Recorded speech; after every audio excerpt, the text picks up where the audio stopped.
আমি যাকে দেখে ফিল্ম মেকিং শিখেছি সে উনি তারেক মাসুদ, যিনি আমার ইন্সপিরেশন ছিল। এই ছবিটাই একমাত্র ছবি যে ছবিটাতে আমি তারেক মাসুদকে উৎসর্গ করতে পারি। তো শুধু কমার্শিয়াল সিনেমা বানাতে এখানে আসে নাই, নাম হয়ে গেছে আমার রায়হান রাফি কমার্শিয়াল ডিরেক্টর, কারণ আমি সাকসেসফুল সিনেমা দিয়েছি।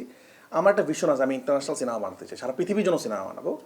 তো আমি যাকে দেখে ফিল্ম মেকিং শিখেছি সে উনি তারেক মাসুদ, যিনি আমার ইন্সপিরেশন ছিল। এই ছবিটা আমার মনে হয়, আমি অনেকদিন যাবো চাচ্ছিলাম তাকে আমি একটা উৎসর্গ করে সিনেমা বানাবো, কিন্তু আমি তাকে এমন একটা সিনেমা উৎসর্গ করতে চাই যেটা আমার কাছে মনে হবে আমার জীবনের সব থেকে গুরুত্বপূর্ণ ছবি। তো প্রেশার কুকার দিয়ে আমার কেরিয়ারে একটা নতুন জার্নি শুরু করার চেষ্টা করছি আমি, যে রায়হান রাফি এই ধরনের সিনেমা বানাবে সামনে।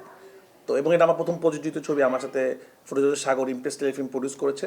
আপনারা খেয়াল করবেন, ইমপ্রেস টেলিফিল্ম এর আগেও অনেক বড় বড় ডিরেক্টর সিনেমা প্রডিউস করেছে এবং অনেক বড় বড় জিনিসের সাক্ষী ইমপ্রেস টেলিফিল্ম, সেটা হুমায়ুন আহমেদ হতে পারে, সেটা মোস্তফা ফারুকী হতে পারে, এবং অনেক বড় বড় ডিরেক্টর, তকির আহমেদ, তারপর গেরিলারও মনে ইমপ্রেস টেলিফিল্ম প্রডিউস ছিল। মানে বাংলাদেশে যেই সব ছবি খুবই ইতিহাস গড়ছে, অনেক ছবি কিন্তু ইমপ্রেস টেলিফিল্মের হাত ধরে এসেছে।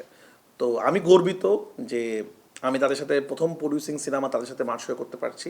সাগর ভাইকে অনেক ধন্যবাদ দিতে চাই, চ্যানেলের পরিবারকে অনেক ধন্যবাদ দিতে চাই। তো এই তো তো এই জন্য আমি যেটা বলছিলাম, আমি এই জন্য আমার কাছে মনে হচ্ছে এই ছবিটাই একমাত্র ছবি যে ছবিটাতে আমি তারেক মাসুদকে উৎসর্গ করতে পারি। এবং যে ক্যারেক্টারটাকে দেখছেন সেটাও একটা গুরুত্বপূর্ণ ক্যারেক্টার, যেটা পোস্টারে দেখা যাচ্ছে।